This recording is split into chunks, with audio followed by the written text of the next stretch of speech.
Welcome to an invitation. Today I'm going to share with you the secret to the tomato soup story. Marcie Foley is here with me. She's worked for me for about 16 years. 15 years. And she doesn't even know the secret to the tomato soup story. She didn't tell me we were telling secrets today. So we're going to share with everybody. Get ready. Here we go.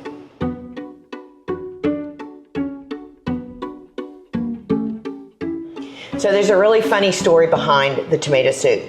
So early on in my career, maybe 25 years ago, this is before your time. Way before. I was catering a party for 400 ladies at my church, and they wanted the first course to be tomato basil soup. My chef had worked all day, like 12 hours, making this beautiful tomato basil soup from scratch, and she was waiting for me to come taste it late in the afternoon, and one of her kitchen crew accidentally, or maybe intentionally, but didn't know, turned the heat on high because they didn't think it was supposed to be on low. Well, by the time I got there to taste it, the whole thing had scalded. And if any of you have ever scalded soup, there is no return from that. I mean, you have to throw it out. So now I'm at a point, I've got to be at the event the next morning at 8 o'clock in the morning, and I don't have time to remake the soup.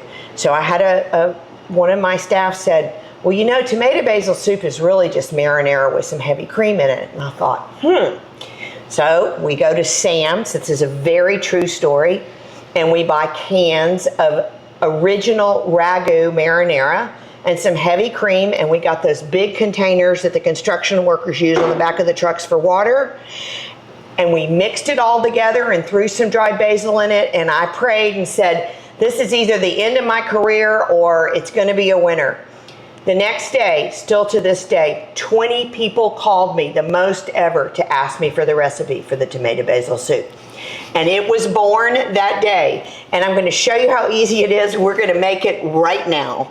All right, so I have some ragu marinara. If you can't get ragu, you can use Prego or other kinds, but just the plain marinara, doesn't have any meat or mushrooms in it. And we're gonna start with about 2 cups of this, about like that. Okay, you do not have to measure it, I'm just showing you today. And then it's a cup and a little bit of heavy cream. Now, Marcie, if you'll grab that whisk and just start stirring it up. And that's it? Almost. We've got one more step. But you see, look at the beautiful color that's becoming. Look at that. And then I'm just gonna take a little bit of this dried basil. And that's it. Wow.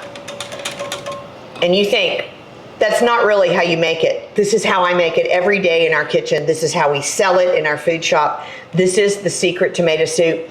I challenge you to make it at home and see if you can make a better one. So you get to try now, Marcie. If you don't like it quite this creamy, you can always add a little bit less cream. You could also use half and half if you wanted to, if you didn't want it quite so heavy. But it's hard to beat with it being this way. Of course, I'm always a little messy. Wow. So what do you think? Tastes just like it. It does. All you need is a grilled cheese and you're done. You can do this hot. You can do it cold. Wow, it's really good, isn't it? I'm shocked. I had no idea that was the secret. Wow. Thanks for joining us today. Remember, we're here to make it easy for you. Make it fun, make it easy, but most importantly, enjoy the experience. Thanks for joining me today. Thanks for having me. Cheers, guys.